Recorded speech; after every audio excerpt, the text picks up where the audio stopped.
Okay, hello everybody. Can everyone hear me in the back? Fantastic.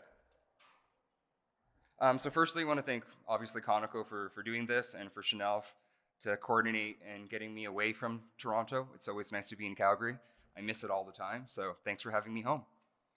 So today's conversation is focusing on climate conversation.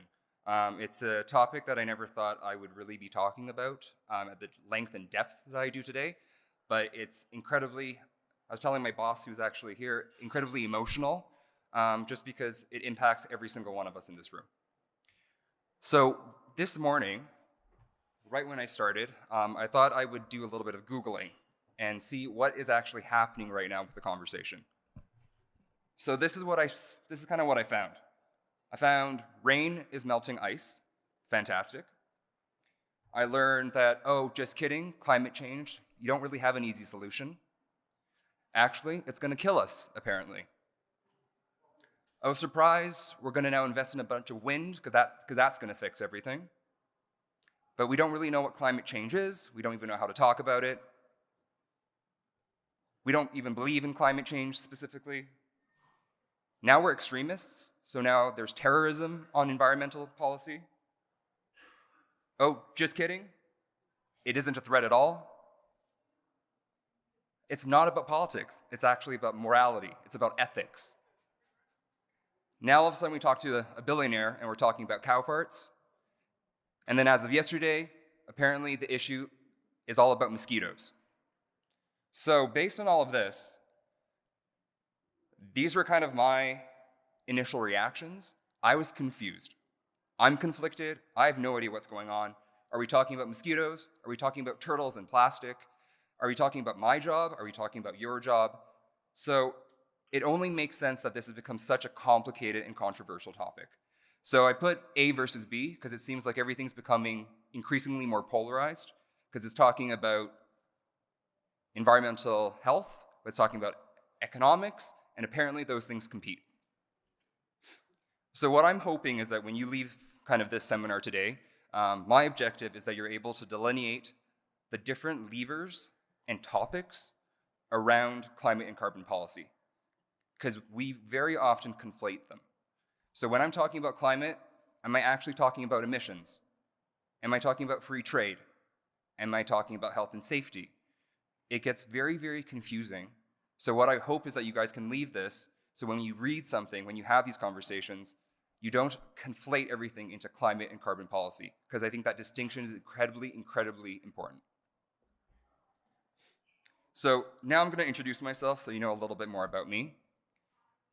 So this is all going to make sense, but you're going to know a lot about me by the end of today. So my grandparents came from China. My grandma was an orphan. They moved to Brunei, which is one of 2 remaining sultanates in the world. Very, very heavy in oil and gas. So Dad worked for Texaco, Shell. So it only made sense that we'd come to Alberta next. So work for oil and gas, Imperial Oil. That's my home. And now apparently I live in Toronto. So that's happened. My industry experiences, I started in hospitality. I work for nonprofits. I sit on boards, volunteer. I've moved to capital financing for a little bit. And then my background really is power. So electricity is what I know and love. And then, as of recently, environmental markets and commodities has become my new home for about 1.5 years. So education-wise, I tried engineering. I was not successful, but I did try it. I moved to commerce after that. Just a shout out to Haskane. They have an elusive risk management, insurance, and finance concentration. So that's what I graduated with. And then I thought it made sense to do accounting for whatever reason. And now I do nothing related to accounting. I do climate policy.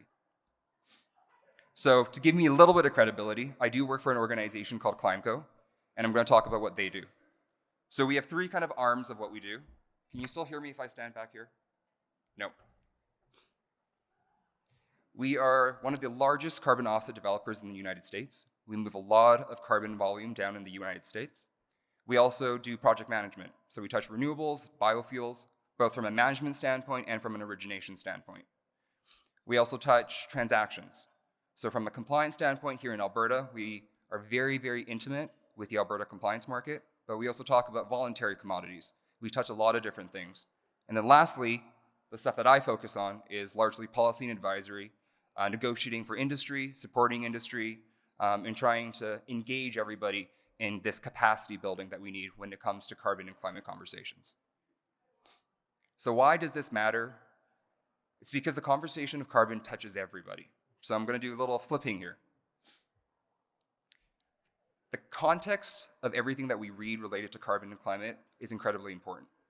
So I told you my background because climate change impacts different socioeconomic groups very differently. It talks to different geographies very, very differently. It touches a lot of different industries.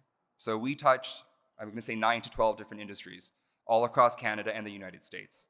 So this impacts every one of us. And then from a job standpoint, we like to think about engineers because they are the ones innovating and changing the space. But the accountants are also, they're included in this. When you talk about nurses, they're exposed to this. It touches every single job out there. Now within the carbon ecosystem, when I think about ClimeCo, there's 3 kind of major pillars. There's the capital. How do you get money? Where do you put the money? Those are all very, very important questions and conversations. The commodity and the market. How large and what's the scale of this market? How resilient is this market? Coming from Ontario now, the cap and trade program there disappeared. So the market component of this is incredibly important. And then lastly, the policy side. So think about it this way. What is government doing, but also what are voters doing? Because we vote in our governments. So the interplay between all of these parts are incredibly important when you look at policy and regulatory stuff. So now that you know that, today's kind of conversation is going to focus on 3 areas. The conversation, we're going to talk about the difference between policy and politics, because that's conflated all the time. The difference between tax and price. And then I'll give you a little preview into the different global trends that we're tracking. Then we're going to talk a little closer to home about the Canadian story, the policy environments across different provinces and territories. We're going to talk about Canadian competitiveness internationally, and we're going to talk to the suite of different stakeholders that this touches. And then lastly, I'll leave it to all of you on going forward. Once you know the different levers, how would this impact your mitigation, adaptation, and your ambition, not just as personal individuals, but for the businesses you work for and the industries you touch? So the conversation. I originally wanted to call this session the C-word, but was worried that it was going to be a little bit crass. But the thing was, the more I thought about it, the C-word was actually very fitting because it touches causality, it touches collateral damage, communication. So the climate and carbon conversation actually has everything to do with the C-word. So I'll touch very quickly on causality because that's something that we like to talk about. And this is my favorite slide. I was down at Yale at a presentation, and what I learned was that global warming was the result of the male down in the United States. But this is the stuff that we see every day. What I also learned was it's about pirates. So there's an inverse relationship to the number of pirates and the emissions in the world. But this is the rhetoric, this is the populism, this is the conversation that we're having, and it becomes distractions. So now that we understand that there's causality, it's about control. And this is where policy and politics gets confusing. Because who has control? Is it the government? Is it the businesses? Is it the voters or the people? Are there external factors? Is it the United States that impact the control that we have? These are things that we need to talk about. Once you know that, do you have confidence? Do I trust the NDP? Do I trust the UCP? Do I trust businesses to make the decisions? More importantly, do I even trust voters to be voting for the right decisions? And lastly, consistency.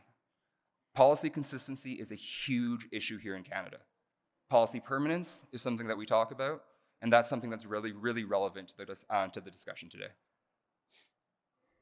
So now that we know that there's politics involved, what are we actually talking about? And there's a big difference between pricing and tax. Tax is a form of carbon pricing. So what I've listed here is there's 3 different major, I'm going to say, carbon pricing structures you see out there. There is a tax, there's a cap and trade, and what we have here in Alberta, an output-based pricing system. So what we've talked about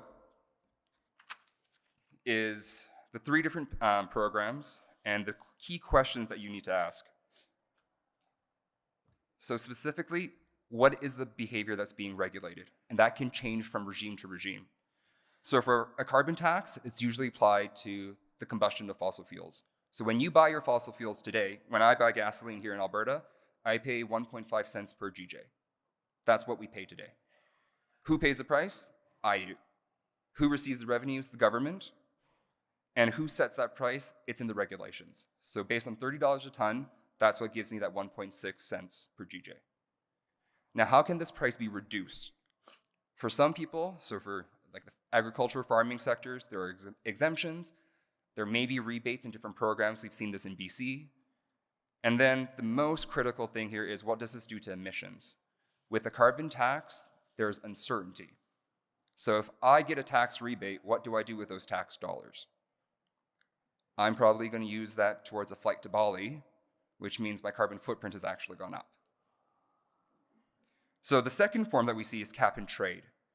What's the behavior being regulated? It depends jurisdiction to jurisdiction. It can happen on a sector-wide basis. So the Regional Greenhouse Gas Initiative in the northeastern United States regulates just electricity. The cap and trade program in California has a bunch of large emission-intensive industries in their cap. So this can vary sector to sector. It can vary region to region. So the regulated entities will pay this cost, and based on their bilateral arrangements, may pass it through to the consumer, or they can choose to absorb it in their bottom line. Who receives the actual revenues? The government, in certain instances, low emitters. So if you perform better than the cap, there is opportunities for you then to sell your allowances or permits, or offset developers in regions where you can create offset credits for industries that are not regulated under the cap. So how can you reduce the price in these regimes? There's revenue recycling. So you can get funds from the government for efficiency projects. In essence, that improves your efficiencies, so that reduces your compliance. So then your cost of carbon has effectively gone down. You can also use compliance flexibility. So in different regimes, you can use offsets. There's a lot of different mechanisms that you can use to make that price just a little bit cheaper. So how certain are your reductions in these instances? Because you have a hard cap, you'll never emit beyond that. So that's the benefit of a cap and trade system. It does provide a hard cap. So the last system is an output-based pricing system, and that's what we have here in Alberta. So it's based on a unit of production. So it's based on the emissions intensity for me to create a widget, for example. So if it costs me 10 tons of emissions to create my widget, if I perform better than that, then I can generate a credit. If I'm over that, I would need to pay the carbon price. Regulated entities would do this. They do this here in Alberta. And very similar to the cap and trade program, there's different ways that industry can mitigate their cost. Revenue recycling, compliance flexibility, that's something they can do. What does this do to the total emissions of that environment? It's fixed per the unit of output. And that's great for industries, and that's great for regions that are experiencing growth. Because in order to grow, you may need to emit more. So unlike a cap, this gives you flexibility, but it ties you to an efficiency benchmark when you use an output-based system.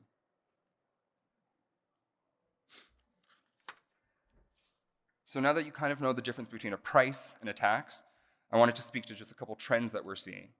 So internationally, pricing is happening. With or without Canada, this is happening. This slide here was based on a report released late in 2018. It's already out of date. The global activity with carbon pricing is happening radically. So since then, New Mexico has done stuff, Michigan, Wisconsin. You have conversations internationally with the Paris Agreement still happening that touches 170 plus countries. So carbon pricing and carbon policy is here to stay, because if it's not happening here, the rest of the world is doing something about it. The other thing that we've seen is that climate and carbon policy is touching different industries. So from a financial standpoint, there is a movement for financial disclosure. We've seen that happen to some of our industries here. So in order to get access to capital, there is governance requirements now that require you report your climate risk and governance strategy. So if you want access to funding, it may become a prerequisite for you to disclose your climate strategies. What we've also seen is that there's been a huge growth in green funds, green financing, and we're not talking about small dollars. JP Morgan, I believe, had $20 million that they were going to roll out over 5 years. By 2020, we're talking about trillions. So this is a global movement, and if we want access to this capital, the question is, how do our local policies interact with that? The other thing we want to talk about is renewables and disruptive technology. So this is another trend that would impact carbon policy. So overall, renewables have become more and more economically attractive. So CPPIB, the big pension plan, I use them as an example. Renewables used to be risky. But the thing is that the economics have made renewables much more attractive now. So the future of a low carbon economy is something that is a conversation that we do need to have. Oil and gas demand will still be here. So let's be clear. Oil and gas is not disappearing tomorrow. Coal is not disappearing tomorrow. I'll use Japan as a perfect example. Right now, their fuel mix, I think it's about 36% coal. By 2030, they're going to reduce it down to 22%. So coal is still part of the conversation. So I think when we have this conversation within Canada, it's not a binary, will there be carbon or not carbon? It's about the transition and how can we facilitate that conversation. And lastly, the trend that I wanted to speak to was just what we've seen in industry. So not just governments, we're seeing industry do things. So I'm going to speak to the International Civil Aviation Organization, ICAO. They have their own emission reduction targets that they're launching, and IMO, the Maritimes Organization. So just to give you a little bit of scale, the aviation industry represents just shy of 1 billion tons annually of emissions, and the Maritimes and the shipping industry represents about the same. So they have more emissions as an industry than Canada. And this is why this is interesting, is because absent government, industries are working together through their governments to try to see what they can do for climate action. So to bring this a little closer to home now, we can talk about the microcosm that is Canada and how messy our situation is. So what I've done here is a quick policy snapshot to show that under the 3 different types of pricing regimes that we see, carbon tax, cap and trade, and output-based pricing, we see all of it here in Canada in one shape or form, and it's different province to province. So if I'm a large organization and I have compliance when it comes to carbon, I need to have independent consultations with potentially 10 different governments, all at the same time. So coming with my background in power, I know that carbon policy is sometimes a collateral obligation for you. You don't have the manpower to have 10 consultations at the same time. That's just not practical. But this is the pace that this stuff is happening, and this is why the conversation is becoming so heated, it's so emotional, but it's happening. So high level, at the very far left, we look at pricing. For the most part, the $20 price is what you see, and that's the federal excess emissions charge that they have under the Greenhouse Gas Pollution Pricing Act. You'll see that BC has the highest at $35. You'll see Alberta at $30, and then you'll see that Quebec has a slightly higher one just because of their cap and trade program. But the thing to note here is that you have a mix all across jurisdictions. Now, I've highlighted 4 provinces and jurisdictions in red because these are key jurisdictions to track. Federally, we have an election coming up. What will that do to the future of carbon pricing? I'm not going to speculate.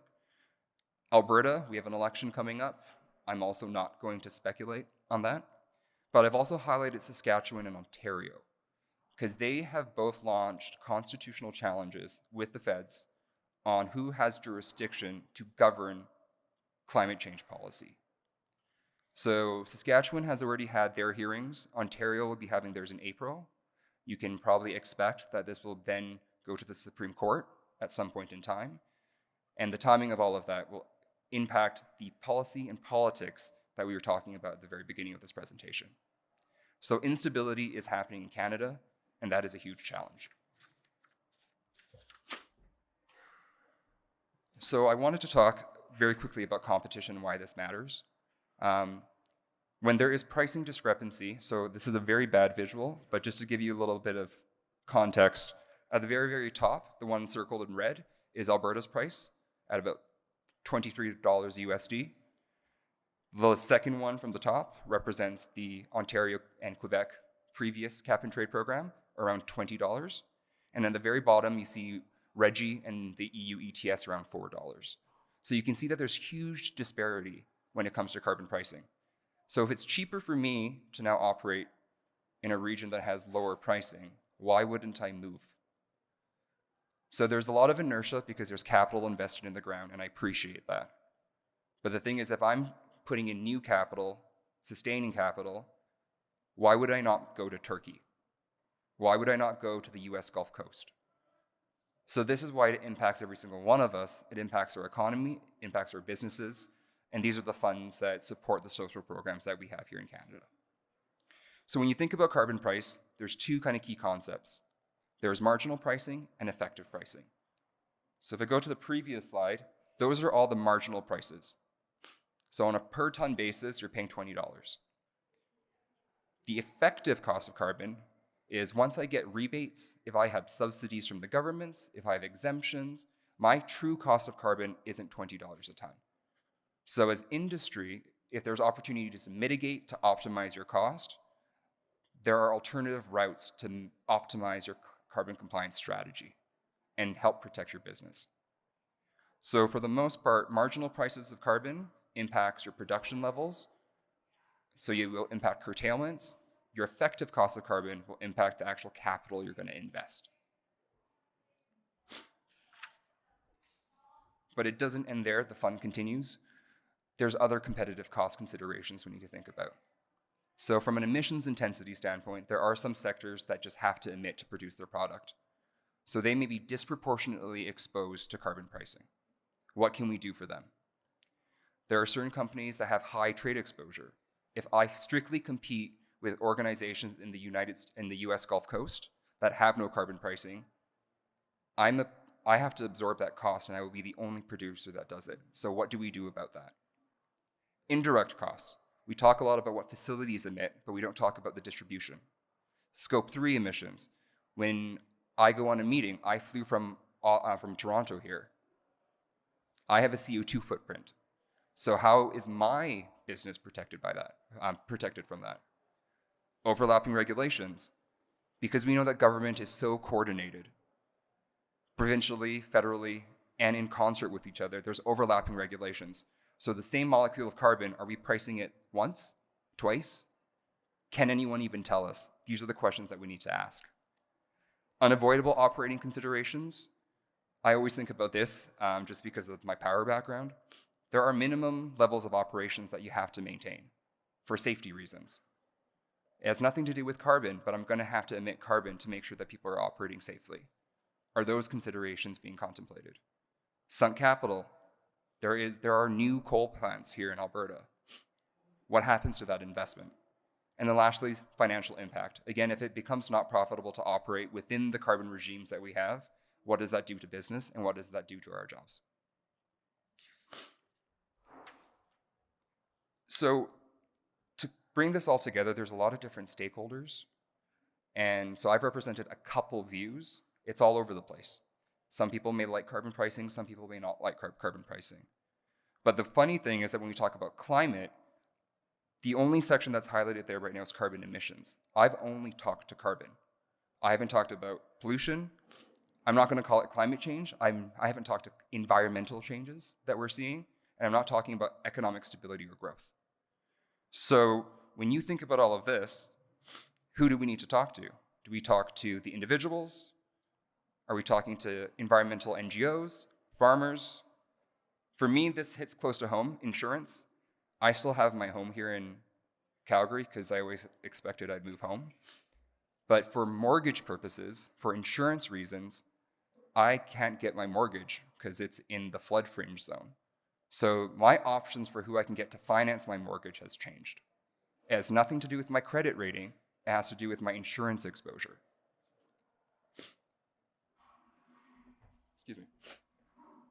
So there's a lot of different stakeholders here that need to be represented. And the last one I want to talk about is carbon capture, because there is a lot of technology and innovation that's still happening.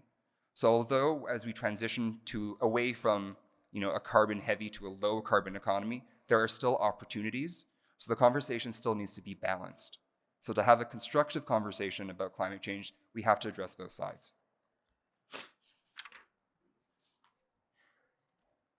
So going forward, what do you do? So there's reactive and proactive approaches you can take. And I'm just going to speak to a couple examples. So reactive, carbon pricing is here. I'm going to choose to evade it. I'm going to move to the United States. You're welcome. I could absorb it. If I have a large enough balance sheet, a $20 a ton carbon price may be something I can pay. But if it's $50 a ton, like the federal program is expected to be in 2022, does that change? I can adjust. I can choose to curtail my production. So there may be economies of scale. I can optimize my production level. Now, proactively, what can I do? I can choose to negotiate. I can negotiate with government, policymakers to see if there's something that we can do. I can choose to mitigate or optimize. So we talked about compliance flexibility very quickly. Some industries do have options to mitigate or optimize their costs. Are you doing that? Are we doing that? And then lastly, innovation. So disruptive technology, there was a slide there, it's happening. PV, solar, it's cheaper. What will that do to our industry? It's happening across different sectors. It's not just electricity. There's innovation that's happening. So there may be opportunities there also. But the key considerations here is those three things I have at the very bottom. Your risk exposure, because for every single one of us, our risk exposure is different. So we did an exercise to figure out what our individual carbon footprints were at my company. I'm a very large emitter. As an individual, I have a carbon footprint of 20 tons per year. Most people, I'm going to just say, dramatically lower than that. But that's because of the travel I do. So my risk exposure to carbon pricing is different than you, to different businesses, and that's something we need to consider. Your access to options. Can I mitigate my costs? So if I have a carbon footprint of 20 tons, are there things I can do? If I work 2 suburbs away, can I drive? Can I take the train? Is there anything I can do? And I can do that opportunity cost assessment. And then lastly, do I have a capacity to act? If I need to get from A to B, I might drive my car. I'm not going to sit an hour in transit in Toronto. So all of these things are considerations that will impact our individual strategies, but also our businesses' strategies and our country's strategies when it comes to climate change. So to kind of bring it all back to the carbon narrative, I changed everything we talked about, but to the letter C. So when we talk about the conversation, policy or politics, it's all about context. When we talk about understanding the difference between price and tax and different nuances in each regime, it's about making sure we have the capacity to actually have those conversations. Global trends, what are the circumstances that we're interacting with? The United States had a regime change that impacted the circumstances and who we compete with. Now, closer to home, the Canadian story, it's about consistency. We saw that every province and territory has a different program. There are different election cycles. We have no consistency here in Canada. Competition was the C, so I just left it there. Collaboration, when it comes to stakeholders, how would you like to talk to all those different stakeholders that we identified? And then going forward, individually, again, as businesses, as governments, are you going to comply, conform, or are you going to change your approach to climate and the conversation? Thank you. That was a very good presentation. You talked about the internal to Canada issues. Are there also, at the present time, treaty obligations, for example, with the new European treaties, and they tend to be much more focused on environmental issues or any other, or is there a trend internationally to take into account carbon footprints, et cetera? Because I was reading something about how certain companies are coming to Canada because overall our output of CO2 per capita is much lower than most places in the world. So I think there are a couple different things to think about. So from a government level, border border carbon adjustments is something that we have seen before. So if I'm exporting electricity into California, for instance, I do pay for carbon. So if it's cheaper for me to operate and create power in a non-carbon price jurisdiction, California dings me for that before my power goes in. So you do see instances of that. It becomes a broader free trade issue, which is why the climate issue is so interesting, because you start conflating environmental policy with free trade, and that's a conversation that we can probably have another hour on. The second thing I'm going to talk to is the consumers are also changing things. So if consumers demand a certain sustainability standard in their products, and I'm going to say that there's a lot of disparity across the world. We have the benefit of having the pockets to sometimes pay for more sustainable products. Folks in more impoverished places may not. They're driving some of those demands and the things that you're seeing in businesses too. Did that kind of address? So the Paris Agreement, they're scheduled to meet next in January in Chile. As soon as there's a little bit more alignment and consistency across governments and things like that, that is when border carbon adjustments become, I'm going to say, a little bit more realizable or actionable. So I want to just build on the consumer part of your last answer, and thank you very much for bringing yourself into the conversation, because I think that is the most frustrating part of the carbon conversation to me, is that we tend to point to industry as being the ones who need to take responsibility for doing something about this. And that adjust square you had on the previous slide is going to be so important for everybody in this room and everybody in their day-to-day lives to try to come to grips with the tremendous change it might make to every one of us if we're going to fundamentally change that consumer demand, because that's what industry is responding to, is either what we demand or what we're quite willing to absorb. The travel all over the world, for example. It's so easy today. How do we advance that conversation to get everybody understanding the changes they might have to make in their everyday lives? I'm going to give a very roundabout answer to that, I think. I think actually I'm going to flip to this slide. The key considerations is the hardest part, because the exposure for everyone's different and our access to resources is different. So I'll use an example of me buying apples. So more context. I live in Toronto now. Things are expensive. I feel very poor. Taxes are high. I have less income to buy certain things than I did when I was here in Calgary. Buying apples, it's $6.99 a pound. I don't buy apples anymore. So for me, I adjusted. I curtailed my production, my demand. I don't buy apples anymore because it was a price issue. So from a sustainability standpoint, I think this is where it gets conflated, it gets confusing. If local apples is better for the environment than the blueberries I buy from Chile, but the blueberries are $2.50, I eat a lot of blueberries right now. So for me, based on where I am in my life and my access to resources, it's a price decision. It's not a sustainability decision. So I think another C, climate's about, and carbon, it's a cultural conversation. And I think to advance that is to have more conversations like this, because I just talked about apples and blueberries, but it's the exact same concept. And I think governments, individuals, businesses, the more we're able to have kind of that transparency, that's when you can have innovative solutions. Just quickly, I don't see anyone else asking a question. This was probably a little bit out of your presentation and the direction you're taking, but Canada is very much a large absorber of CO2, and there doesn't seem to be any credit for that. We have the Great White, or I shouldn't call it the Great White North, but I say the Great White North, but it's also Great Green North too as well, that absorbs a lot of CO2, but I don't see that in some of your stuff. And it's maybe a bit too detailed. I'm not sure, but can you comment on that? Sorry, are you saying that we aren't marketing or having the conversation about the things that... I'm saying that Canada is a big absorber of CO2 because we're a huge green belt in the world. We're only 36 million people in the third largest country in the world. There's a lot of green in Canada absorbing CO2. Obviously, the biggest absorber of CO2 in the world is the algae in the ocean, or maybe I shouldn't say that, obviously, I don't really know.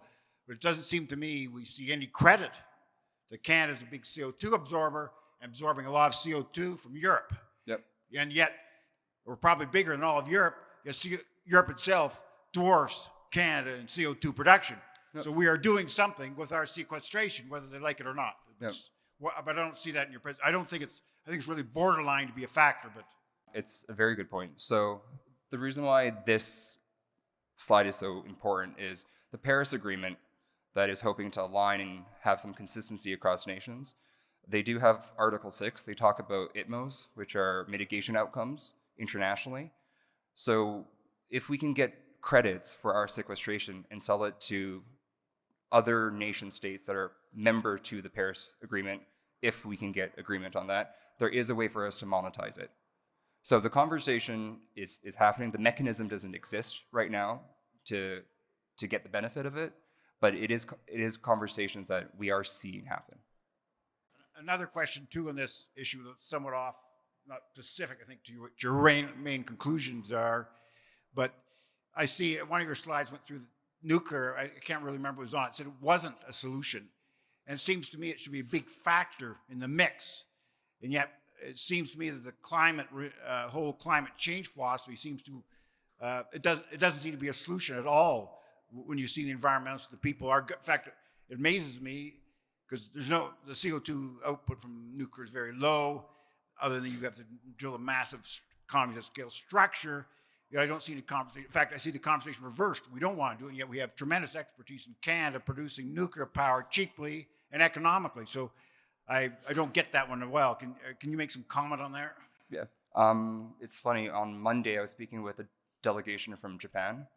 So the nuclear story is very relevant to them. They're meeting with folks in Ontario, actually, just because of CANDO being here and the things we've been able to do with small modular reactors and things like that. There's a big issue. So when I referred to Japan earlier, where they have 30% of coal, 36% coal, that really is displacement of nukes. So the western part of Japan is heavy nuclear still. The eastern coast has reverted essentially back to coal. So there are two things that I think we face with challenges with the nuclear industry. It's the optics. So kind of like the conversation we're having about climate, you kind of need to have that conversation with nuclear because of the incidents that we've seen. I always say this, the three-eyed fish from Simpsons is the poster child and is the advocate for nuclear, and that's unfortunate. So there's an optics thing that needs to be addressed. The second thing is that the cost of nuclear, especially with the changes in advancements in wind and in solar, the conversation has just been focused there. So I totally agree with you. It's a conversation that needs to happen. A diversified fuel mix is part of the solution, but it's a price and a culture issue that we need to overcome. So looking at this slide kind of brought something to mind to me, and it goes back to that policy piece and also coordination challenges and mentioning these global accords and the ability for them to actually move the dial at a policy level or even in other ways. Based on your exposure and what you've seen, what are some of those, momentum areas where things are either pushing us towards better or greater international coordination on climate, and what are some of those forces that are pushing back against it, and what does that kind of outlook look like when you're talking about some of this movement towards that kind of border carbon tax? What does that outlook look like in the next, say, 10 or 20 years based on what you've seen? I wish I had an easy answer for you. The trends I've seen, the biggest challenges is actually, I'm going to say, more localized to a lot of governments. It's voters. We think about the Yellow Vest movement that we saw in France. The pushback you're seeing is like the protectionism that we're starting to see, even in the United States to some extent. It's driven by the conversation we're having at kind of this level, because it does impact policy, it does impact regulations. That being said, I look at the US and there is still a lot of things to be optimistic about, because you don't see action happen on the federal level, you are seeing that control when we talk about kind of those Cs. The subnational levels are happening. New Mexico, Michigan. So when we talk about international treaties, it's kind of the same dynamic. You are seeing a lot of, I'm going to call them carbon clubs. So if Paris is a little bit harder because it's 170 countries trying to get along, and that's a challenge. But you're seeing California sign memorandums of understanding with different countries. They have an MOU with China, for example, with Mexico. So you are seeing a lot of momentum, I'm going to say, just on a smaller scale. So what I think you're going to see is the microcosm that you see in Canada, with the provinces and territories and all the different regimes. You're going to see countries start to create their own clubs. You might not see an international coordinated, I was going to say, perfect design, but there is a lot of momentum happening bilaterally.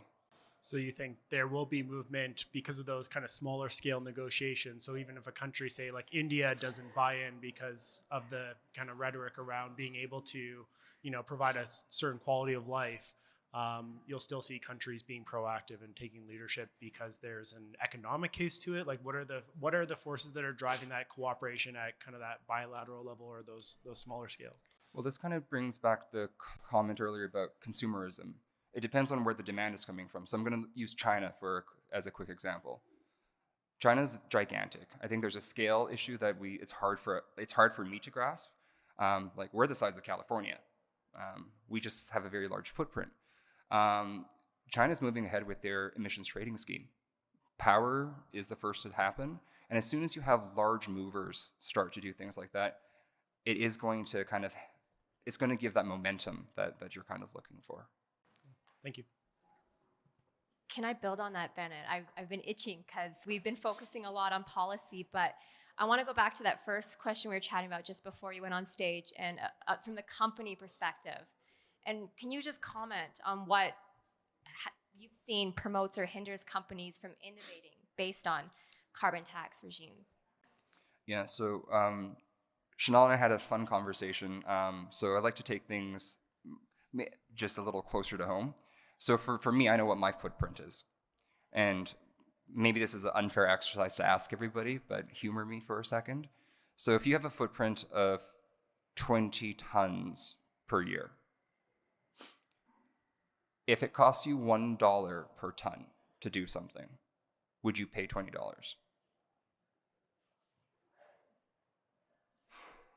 Okay, so now I'm going to increase that. So let's say it's $5 a ton. Would you do that? $30 a ton? So I know that for me, and the few times I've done this exercise, I might say I only want to spend $100 a year, and then all of a sudden I'm capped out. So I think some of the inertia you see right now is that companies are making very different decisions when it comes to carbon pricing. And then the other thing is the consistency that we've been talking about. If I don't know what the price of carbon is going to be, I don't know how to plan for that. So the inertia you're seeing is that if I'm going to make a large investment in efficiencies, what's the payback? And if the regime changes, like we see in Ontario, for example, if I invested in efficiency projects, if it was strictly reliant on carbon revenue, that's gone. So I think that's what you're seeing, is the policy instability here in Canada is really contributing to laggard decisions being made.